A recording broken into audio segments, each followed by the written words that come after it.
ఎప్పుడు మీరు అధికారంలోకి వస్తారు, ఎన్నికలు ఎప్పుడు జరుగుతుంది, ఈ దుర్మార్గ పాలన ఎప్పుడు అంతమంది అనే ఉద్దేశంతో అక్కడ ఉన్న మహిళలు కానీ యువత కానీ చాలా పెద్ద ఎత్తున అభివాదం జరిగింది. దాంట్లో కొన్ని చిన్న చిన్న అసౌకర్యాలు జరిగింది.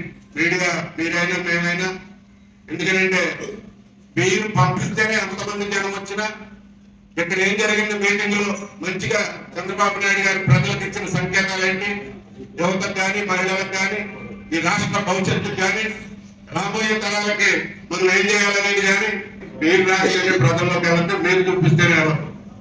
కాబట్టి మీ మనసులో ఏదైనా చిన్న మనస్తాపం కలిగిన మీరు పెద్ద మనసుతోటి, ఎందుకంటే మీరు పార్టీ కన్నా పార్టీ మీకన్నా తప్పకుండా ఎలాంటి మళ్ళీ జరగకుండా ఈసారి ఏదైనా పెద్ద మీటింగ్ జరిగితే మీలో కూడా ఒక నెంబర్ని కమిటీగా మాలో ఉంచుకుని ఎప్పటికప్పుడు మాకు ఇన్ఫర్మేషన్ చెప్పి అక్కడ ఏమైనా ప్రాబ్లమ్స్ ఉన్నాయని చేసుకున్నాం. ఇక అటువంటి జరగవని తెలియజేస్తాం.